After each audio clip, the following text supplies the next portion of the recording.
The ultimate test of tank technology is the battlefield. American tanks formed the sharp end of the sword in Operation Desert Storm. The U.S. Marine Corps was still using the older M60 tank, although with some modifications compared to earlier versions of this vehicle. To better protect the tank against Iraqi anti-tank missiles, some of the M60s had a new reactive armor layered on top of their existing steel armor. When struck by an enemy missile, this armor exploded outward to weaken the impact of the enemy warhead.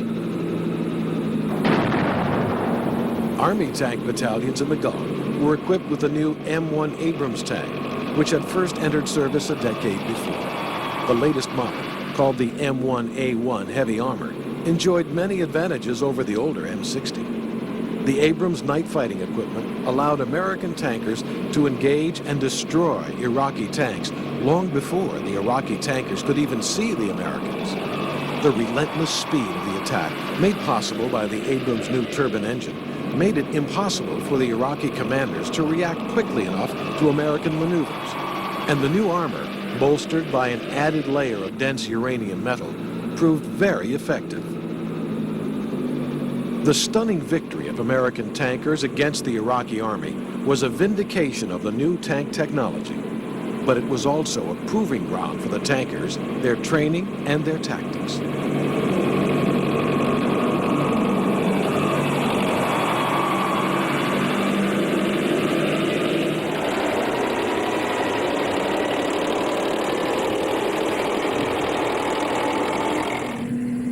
Across the hot, dusty training areas of the prairies of Texas, sleek tanks hunt out their quarry. Tankers of the U.S. Army's 1st Cavalry Division wage mock combat using one of NATO's newest and finest tanks, the M1 Abrams. The Abrams was the latest in a long lineage of American heavy metal.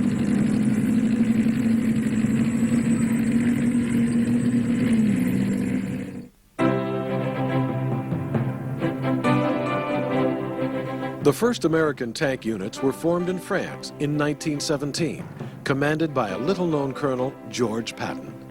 Their tanks were the hardy French Renault FT. The Renault was the first modern tank, fitted with a rotating turret, like all succeeding tanks.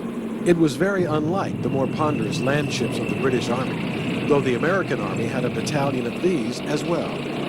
The Renaults and their American-built copies were necessary, as American industry had little success manufacturing its own tanks before the end of the war. In the 1920s, American inventors tackled the challenge of tank design with considerable enthusiasm, though not always with great success. The early tanks, such as this Cunningham light tank, were little changed from their World War I ancestors. They were not very fast, not well protected, and not well armed. But then, neither were those of most European armies of the time. American tank design in the 1930s suffered from both a small army budget and the presumption that America would never again become involved in another European land war. Tanks seemed irrelevant to traditional army missions, patrolling the Mexican border or policing actions in the distant Philippines. Some of the tank designs of the 1930s showed considerable imagination. One designer, Walter Christie, developed a series of fast tanks that could be driven cross-country on their tracks, or much faster on roads with their tracks removed. The U.S. Army bought a handful of Christie's and played with the concept for some years. But it was in Europe that Christie's designs had their greatest impact. The Soviet Union built a derivative of the Christie tank called the BT. This led to the T-34 tank, the finest tank at the beginning of World War II. And Britain used the Christie suspension on some of its tanks, such as the Crusader. As war clouds brewed in Europe, the U.S. Army paid greater attention to tank design. Its designs in the late 1930s were uninspiring compared to many European designs. When Europe went to war in 1939, the U.S. Army's tank force was about the same size as that of the smaller European powers, Italy, Poland, Romania. Urgently, work was begun. The U.S. Army entered World War II with two principal tank types: light tanks such as the M2A4 and M3, and medium tanks such as the M3.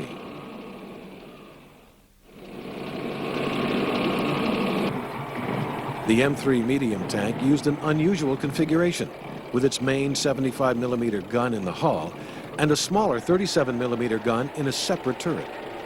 This peculiar arrangement was due to the fact that American industry could not yet cast turrets large enough to accommodate the powerful 75mm gun.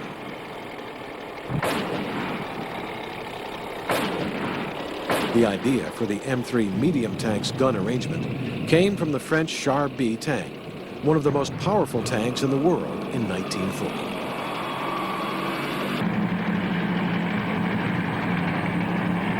The M3 medium tank and its smaller companion, the M3 light tank, saw their combat debut in the hands of the British, provided through Lend-Lease. American tanks developed a reputation for automotive excellence and durability, even though their armor protection and firepower often fell short compared to German tanks.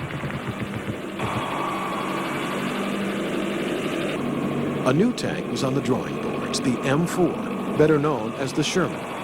The Sherman tank was the mainstay of the U.S. tank force in World War II.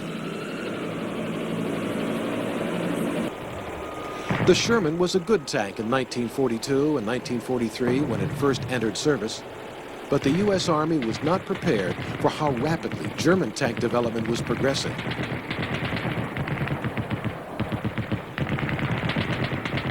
The main tank battles were fought on the Eastern Front between Germany and the Soviet Union. New German tanks like the Panther and the Tiger were developed to deal with the Soviet tanks like the T-34 with its Christie suspension. The new German tanks were twice as heavy as the Sherman, and their powerful guns could easily punch through the Sherman's thinner armor.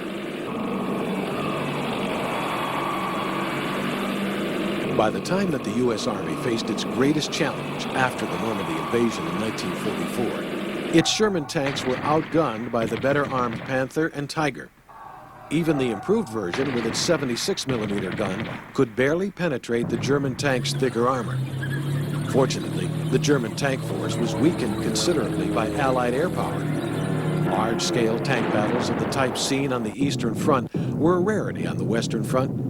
The Sherman, because of its reliability, proved adequate to do the job. The most powerful American armored vehicle of World War II was the T-28 Super Heavy tank. It was not designed to fight other tanks, but to duel with heavy fortifications of the type expected on the German Siegfried Line. It was so heavy that it had to have 4 sets of tracks instead of the usual 2. Its thick armor was nearly impervious to any conventional land artillery. But in a war of maneuver, its weight was a major drawback, and none ever saw combat.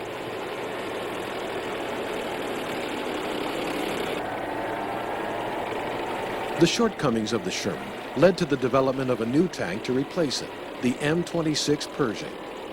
The Pershing was not as heavy as the T-28. Rather, it was about the same size as the deadly German Panther tank and armed with a 90mm gun. During the Korean War, the Pershing and the Sherman were used in tank battles with Soviet-supplied T-34 tanks manned by the North Korean and Chinese armies.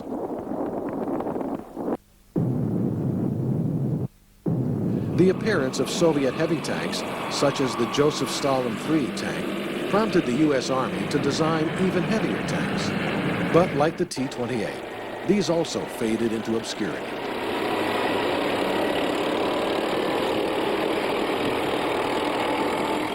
Another idea was a super lightweight tank hunter, such as the tiny Ontos tank destroyer. Ontos, a Greek word meaning the thing, was designed as a cheap substitute for tanks. It was armed with 6 recoilless rifles, giving it enormous firepower for such a small vehicle. But it lacked the combat endurance of more conventional tanks, and only a small number were used by the Marine Corps. American tank evolution remained concentrated on medium tanks, which eventually came to be called main battle tanks, absorbing the role of light, medium, and heavy tanks. The Pershing was followed by evolutionary improvements. the M47, and M48 Patton tanks. These formed the core of the U.S. Army's tank divisions during the Cold War. The final evolutionary development of the M26 Pershing tank was the M60, appearing in 1960, nearly 25 years after its predecessor. The M60 tank has evolved for 20 years into the M60A1, A2, and finally, today's M60A3 version.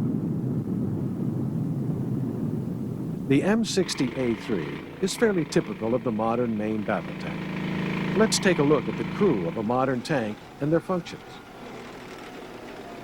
The crew of an M60 tank is 4 men: the tank commander, the gunner, the loader, and the driver. The tank commander is the senior member of the crew.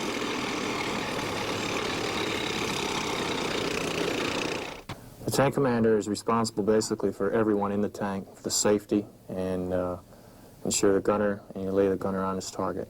When the tank commander or a crew member identifies the target, the tank commander just goes ahead and issues his fire command, and you all work together to get the target destroyed. The tank commander sits in the right rear portion of the tank turret. He operates the .50 caliber machine gun mounted in a small sub-turret or cupola located on top of the main turret. Inside the turret, he has a complex set of controls to carry out his tasks. This piece of equipment right here is a tank commander override, and he can move the tank, turret, right, left, elevate the gun, depress the gun, fire the gun, and do some lead if he's firing at a moving target.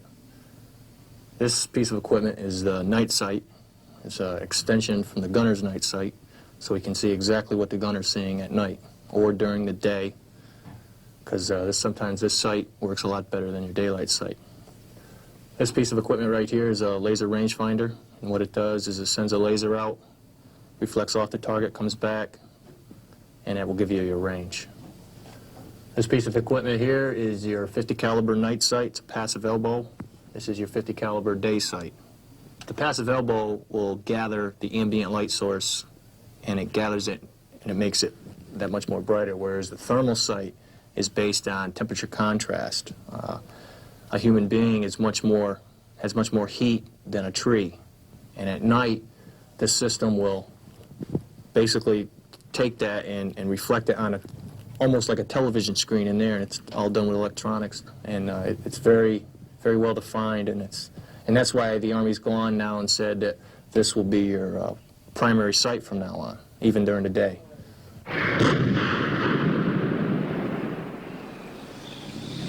The next crewman in seniority is the gunner.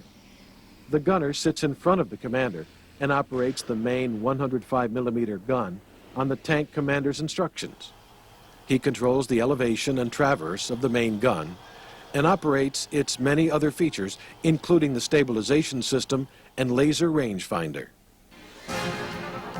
The stabilization system automatically compensates for rough terrain and motion, keeping the tank gun aimed precisely at a given point, even during movement. Another innovation of the M60A3 is the laser rangefinder. In spite of the power of modern tank guns, the projectile drops several feet during the course of its flight due to gravity. By accurately determining the range to the target, the tank's ballistic computer can calculate how many degrees the gun must be elevated to compensate for gravity. The third tanker in the turret is the loader, responsible for loading the main gun. The loader must combine strength and agility. Each of these rounds of ammunition weighs over 50 pounds. They must carefully be loaded into the breech of the gun, even when the tank is bouncing and crashing across rough terrain. Isolated from the turret crew in the front of the hull is the driver. Driving a modern tank is surprisingly simple, but care must be taken as an M60 weighs over 60 tons and can reach speeds over 30 miles per hour.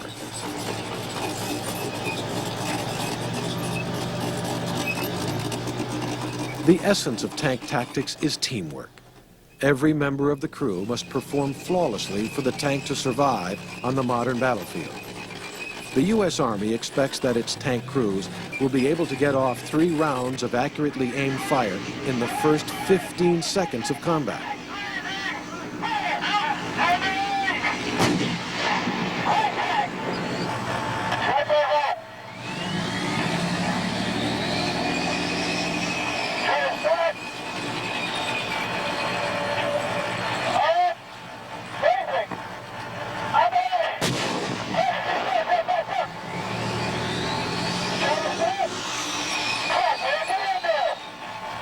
Gunner, Sable, tank.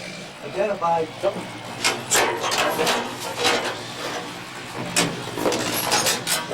Blazing. Fire. On the way.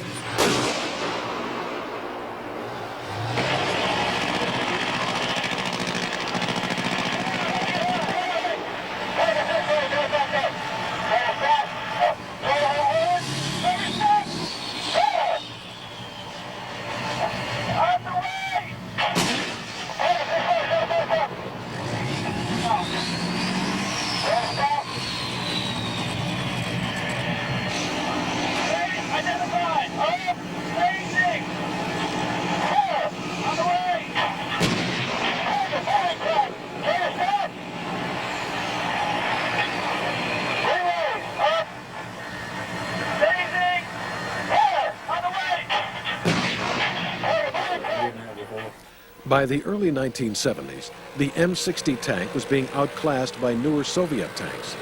A new tank entered development, the M1 Abrams. The lessons of the 1973 Mideast War suggested that more attention had to be paid to the threat of guided anti-tank missiles. The Abrams design placed protection of the crew as its primary goal.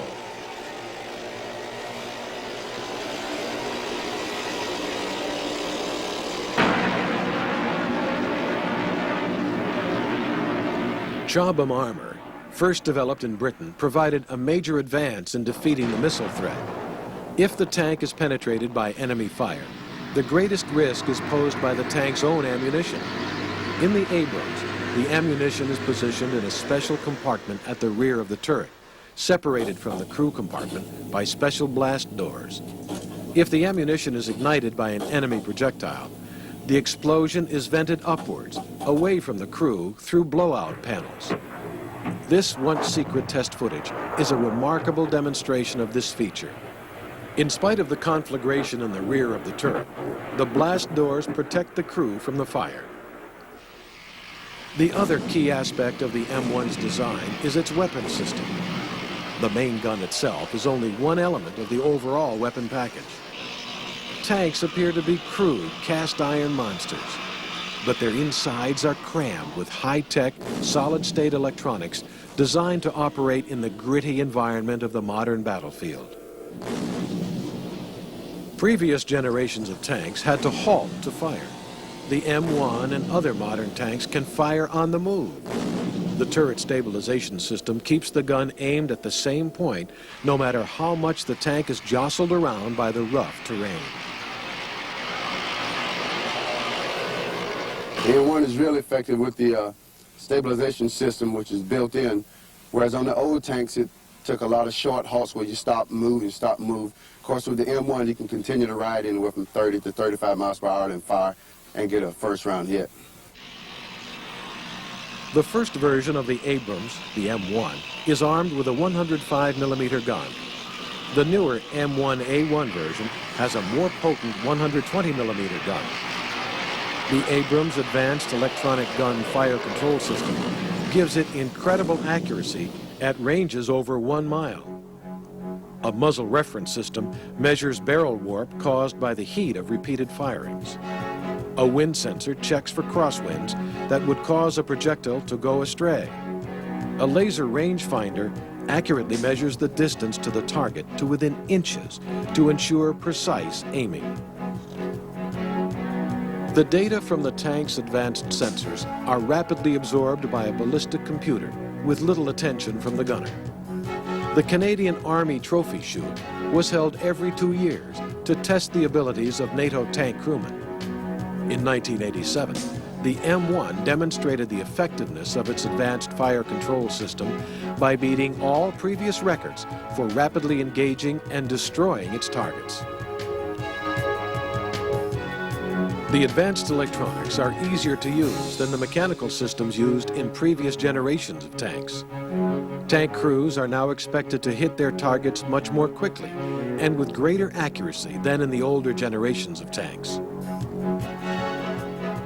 Tanks of the new generation also have an advanced sighting system fitted with a thermal imager. The thermal imager senses the minute temperature differences between man-made objects like tanks and the natural background. This enables them to locate and identify enemy tanks at night or in the daytime when they're hidden by smoke or camouflage.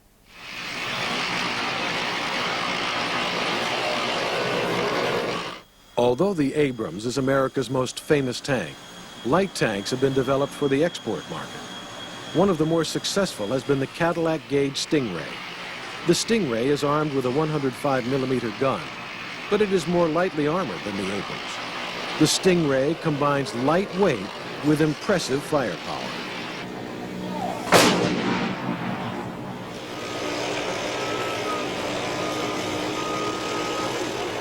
Since the birth of the tank in World War I, technological innovation has been a hallmark of French tanks.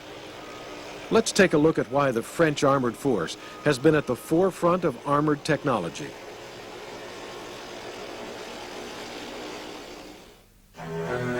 Technological innovations in land warfare, the machine gun and rapid-fire artillery, led to the unspeakable horror of trench warfare in World War I.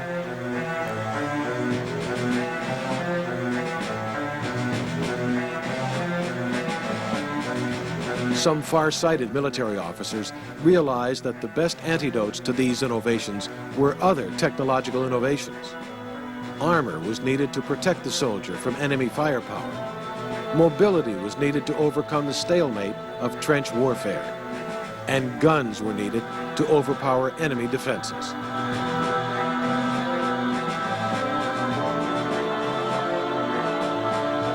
Both Britain and France came up with the idea of an armored trench crossing vehicle at about the same time. These are France's first tanks, the Schneider. However, Britain's land battleships entered combat first at the battle at Cambrai in 1916. The premature use of British tanks warned the Germans of their potential.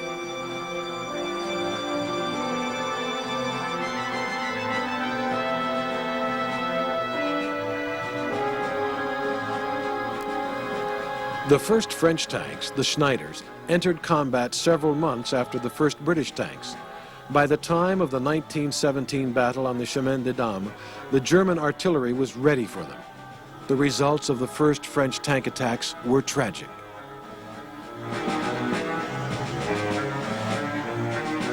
General Etienne had foreseen this problem and was developing a new concept in tanks with the Renault Automobile Company. Instead of small numbers of large, lumbering tanks like the Schneiders, Saint-Chamond, or the British tanks, he advocated large numbers of very small tanks, the Renault FT. The FT pioneered the classic layout of all modern tanks. Its most significant innovation was the use of a fully traversing turret. The driver sat in the front of the vehicle, the commander in the turret, and the engine was in the rear. The Renault FT entered combat in 1918, and several thousand were manufactured. It was a highly successful design and instrumental in the French victories of 1918. The Renault FT became the most widely used tank of the 1920s, also forming the basis of the early tank forces of the United States, Russia, Japan, and China. In the 1920s, France continued to experiment with innovative tanks, including massive breakthrough tanks, such as this 70-ton monster. The Char 2C not only had a main gun turret in the front, but a small turret in the rear. There were even experiments with amphibious tanks. But it was the FT that still made up most of the French force through the early 1930s, as there was little money for new tanks. With the rise to power of Nazi Germany in the 1930s, the French army was forced to rearm to confront the threat. French commanders saw the need for two distinctly different types of tanks, a more modern version of the small Renault FT infantry tank, and a new, more powerful battle tank. The new infantry tanks were designed to accompany the foot soldiers at a snail's pace. The emphasis was on armor over mobility or firepower. These were to be the most numerous type of tank, built inexpensively in the thousands. The new Char B battle tank was the most powerful tank of the 1930s, far outstripping the tanks of Germany, Russia, or the United States. It was armed with an impressive array of weapons, a 75mm gun mounted in the front hull, and a 47mm anti-tank gun mounted in the turret. The 75mm gun was designed to destroy enemy fortifications, such as the bunkers on Germany's Siegfried Line. The 47mm cannon in the turret was powerful enough to destroy any other tank of its day. A third major new tank type emerged in the French Army in the late 1930s, the Samwa cavalry tank. This tank replaced the horsepower of traditional cavalry with the armor and motor power of the mechanized vehicle. In many ways, it was the best of the French tanks of the period. It was more maneuverable than the cumbersome Char B, and it was far better armed and more mobile than the inexpensive little infantry tanks. When France and Germany went to war in 1940, the French army seemed to hold the advantage. France had more tanks, and their technological qualities were much superior. Better armored, better guns. But France was defeated in a campaign that shocked the world. The French weakness was doctrine, not technology. The German army developed a method of mobile warfare, sometimes called blitzkrieg, which made best use of the strong points of tanks. The French doctrine, called methodical battle, could not cope with the German tactics. French tank design remained influential even after the defeat. The American M3 Lee tank was patterned after the Char B1, with its main gun in the hull and an anti-tank gun in the turret. The layout and configuration of the Samwa S-35 helped inspire the M4 Sherman tank, the mainstay of the United States Tank Force during World War II. The 1940 defeat did not signal the end of the French armored force. The young commander of the 4th Armored Division, Charles de Gaulle, re-established the Free French forces in Britain. The new French armored force was equipped with American armor, the M4 Sherman tank, the M10 tank destroyer, the M8 Greyhound scout car.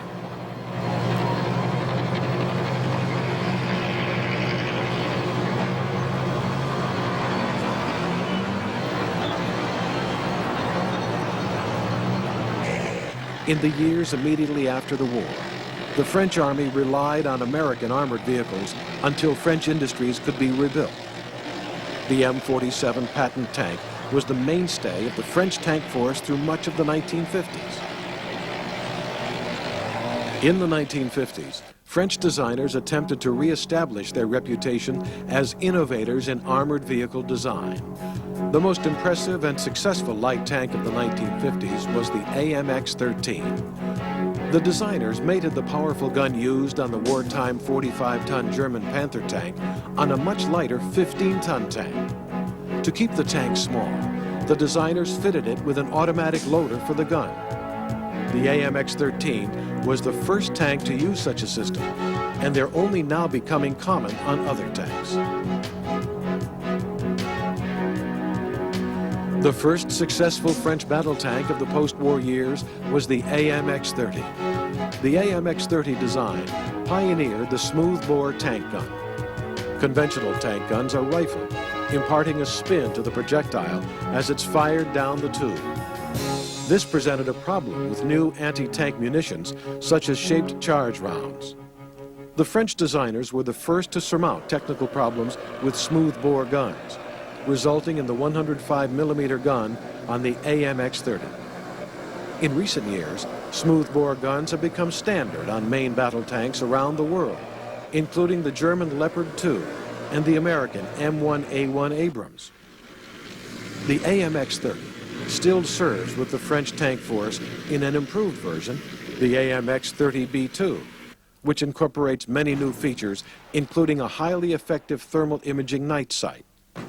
The thermal sight allows the gunner to rapidly locate enemy tanks in complete darkness, or even when the target is obscured by smoke. Here we see what the tank gunner in the AMX-30B2 sees when he engages targets at night.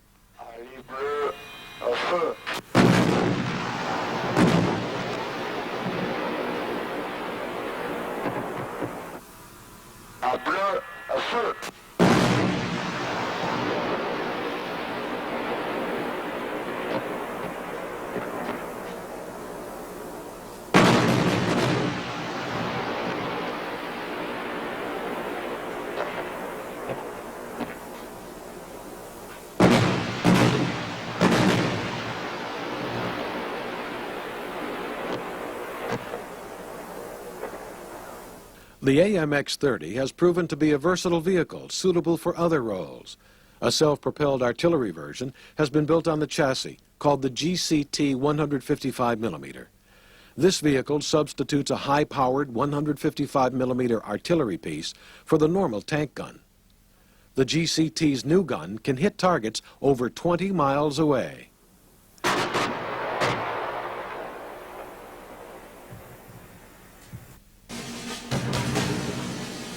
During the Gulf crisis of 1991, the AMX-30 figured prominently in the fighting.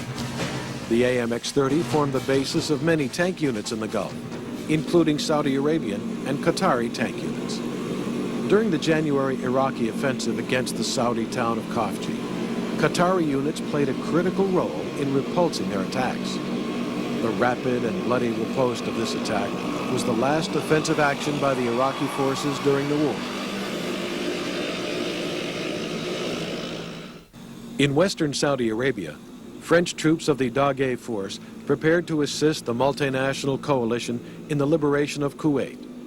Among the armored units in Saudi Arabia was the 4th Dragoon Regiment, equipped with the AMX-30B2 tank.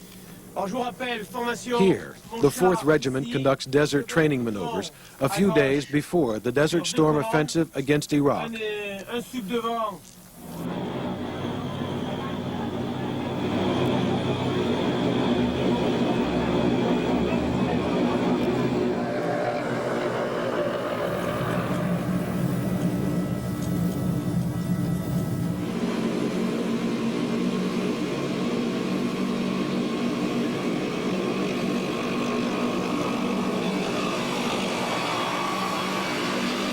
The French role in the Desert Storm offensive was to serve as the left flank of the multinational forces rapidly sweeping north into Iraq. The French forces protected other coalition units from Iraqi units located further to the north and west. The French objective was to capture the key airfields such as As Salman and the eventual blocking of Iraqi routes of escape. The French mission was entirely successful. The 4th Regiment encountered Iraqi tank units on the outskirts of As Salman Air Base, and a short but violent battle ensued.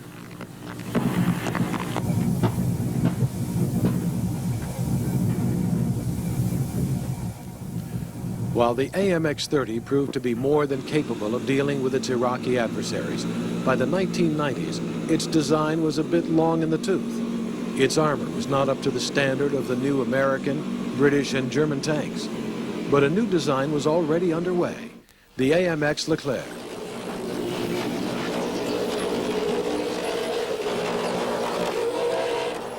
The AMX Leclerc is the latest and greatest of French tanks, entering service in 1991, nearly a decade after its recent counterparts, the Abrams and the German Leopard 2.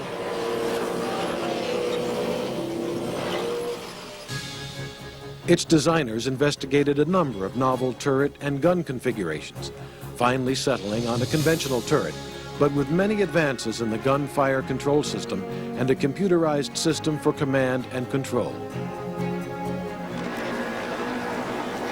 To incorporate advances in armor technology, The Leclerc is designed to use modular armor packages, which can be replaced by updated packages when new technology is developed.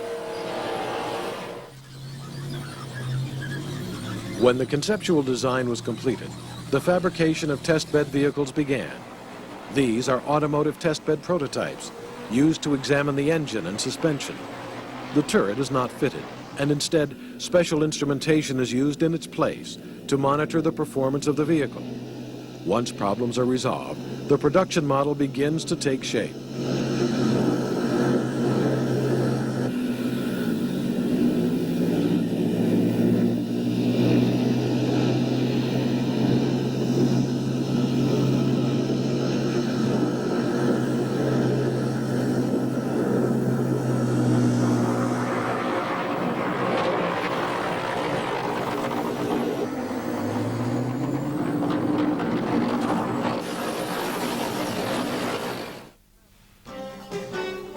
Battle tanks are becoming increasingly computerized to assist their crew in combat.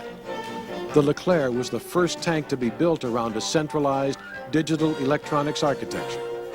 Its crews no longer communicate solely by voice over radio, but also exchange critical information through advanced data systems.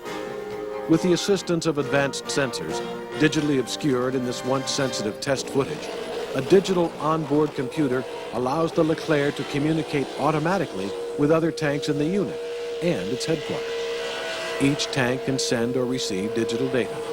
For example, to receive its battle orders or other information, the Leclerc continuously sends data on its location to upper echelons, making it possible for the headquarters to plan and conduct the battle while getting the best use of each tank's capabilities.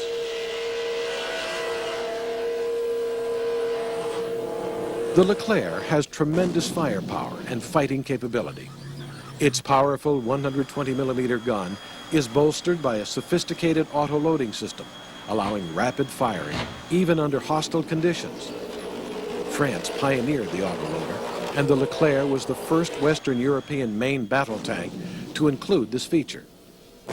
The autoloader allows the Leclerc to engage an enemy continuously in all conditions without demanding the attention of a crewman for reloading. The autoloader is not affected by the movement of the tank, and so it can be used without having to halt the vehicle. The Leclerc is also aided by a sophisticated fire control system and an electric turret drive, which allows very precise stabilization and rapid, accurate firepower.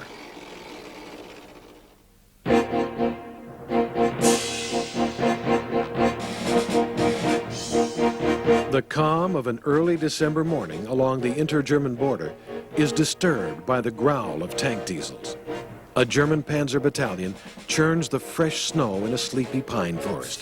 From the woods appears a platoon of one of NATO's most modern battle tanks, the vaunted Leopard 2. With the harvest gathered and the fields bare, the modern German army, the Bundeswehr, exercises its armored shield.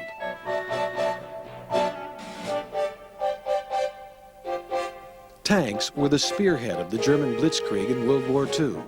The legendary Tiger and Panther were among the most powerful tanks to roam the European battlefields during the final years of the war. Today, they stand as silent reminders of the great armored clashes such as Kursk, Normandy, and the Battle of the Bulge. Their place has been taken in the modern Bundeswehr by tanks of the Leopard family, the Leopard 1 and the Leopard 2. The Leopard 1 was the first German tank built after the Second World War. It entered service with the Bundeswehr in 1965. Compared to its wartime antecedents, even the monstrous Royal Tiger, it's much better armed. The Leopard 1's main weapon is the standard NATO rifled 105mm gun. It is capable of hitting enemy tanks at ranges of over 1.5 miles. The Leopard 1 is considerably more mobile than the tanks of World War II, with road speeds up to 35 miles per hour. This highly regarded design is the most widely distributed tank type in NATO service, with over 4,000 produced. The Leopard 1 also forms the basis for the Gepard, an anti-aircraft vehicle armed with a radar-directed twin 35mm cannon system. In the 1970s, the German Army began development of a new generation tank called the Leopard 2. Though sharing a common name with its predecessor, the Leopard 2 is in fact a whole new design.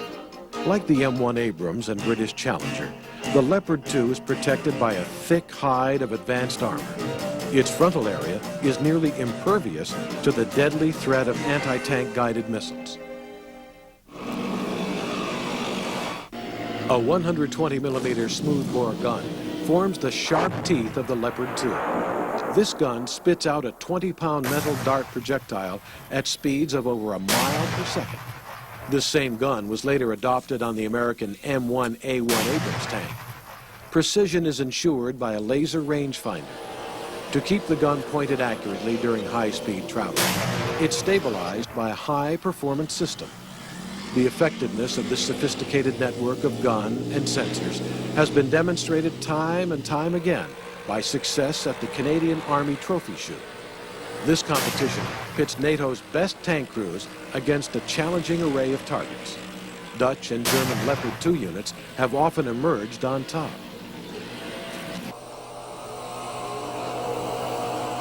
The Leopard 2's rough exterior appearance belies its internal complexity. The turret is manned by 3 crewmen. The loader is responsible for handling the tank's ammunition.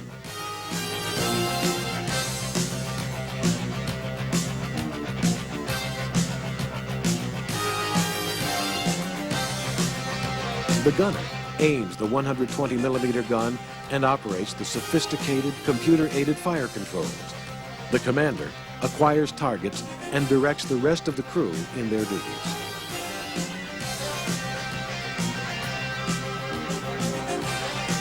In spite of the technical improvements of modern tanks, the life of a tank crewman is arduous.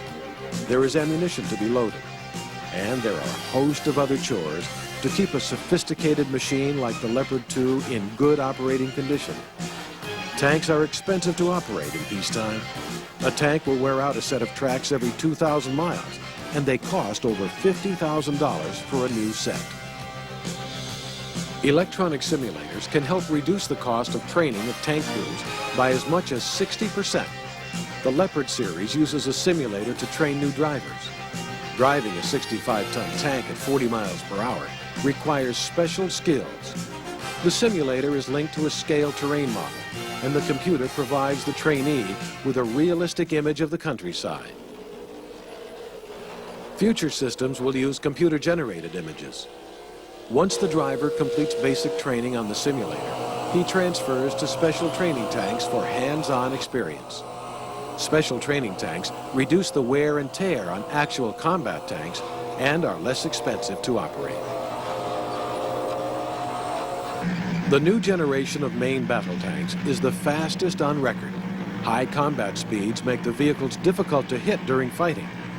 The Leopard 2's 1,500 horsepower diesel engine gives the tank very high cross-country speeds, up to 45 miles per hour. Its torsion bar suspension dampens the jostling of rough terrain. Modern tanks are too heavy to be made amphibious, so rivers are a major obstruction to tank movement. To circumvent this problem, the Leopard tanks are designed to snorkel underwater.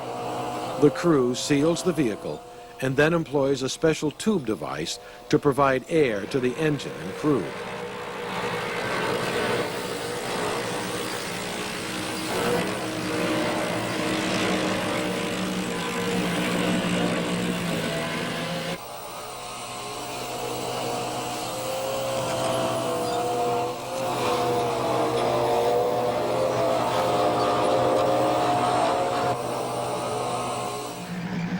If you travel along European highways in the autumn months, among the normal traffic along the route, you're likely to encounter hulking green battle tanks.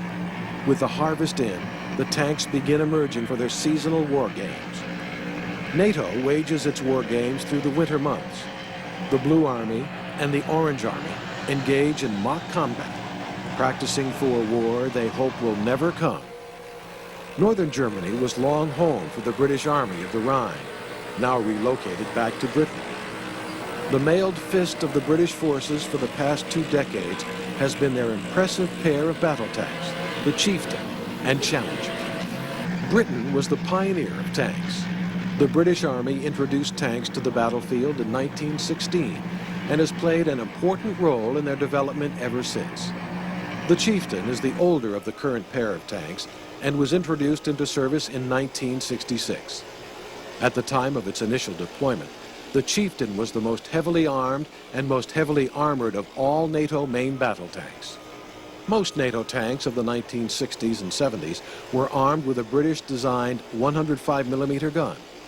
In contrast, the Chieftain was armed with a more potent 120mm gun. The Chieftain's design placed great stress on armored protection. The tank's turret was carefully contoured to take best advantage of its thick steel armor.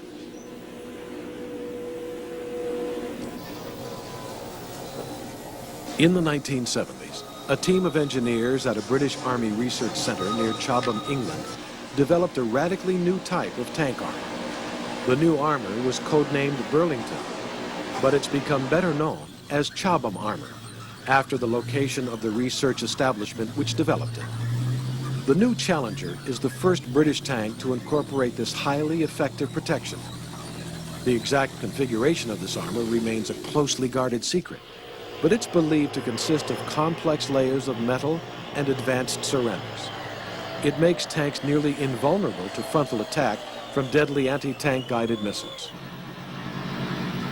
Besides this enhanced protection, the Challenger is considerably more mobile than its predecessor, the Chieftain.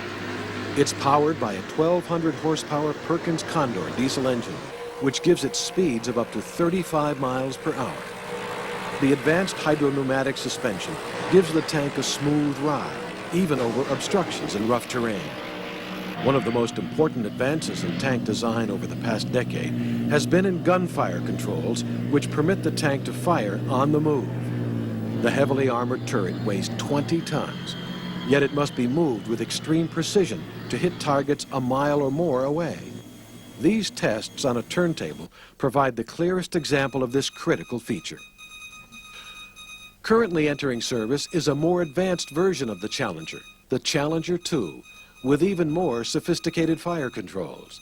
The Challenger is supported by an armored repair and recovery version. This version is capable of recovering a bogged down or battle-damaged tank, and its hydraulic crane can be used when carrying out engine repairs.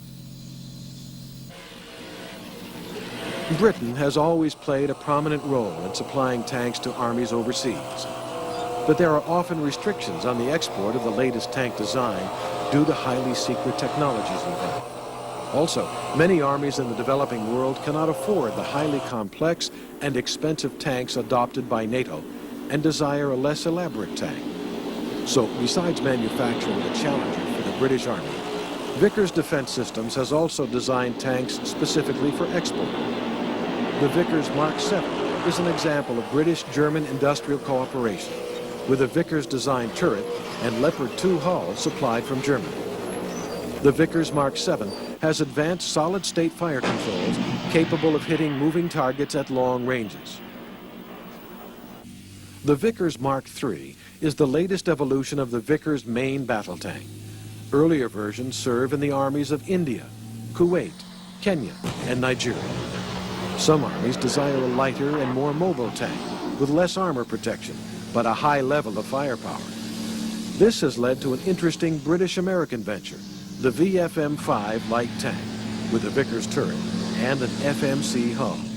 Although weighing under 30 tons, it's armed with a 105mm gun. Britain's strong traditions in modern tank design have provided NATO with critical technological breakthroughs, such as the very effective Chobham armor, a tradition likely to endure for years to come.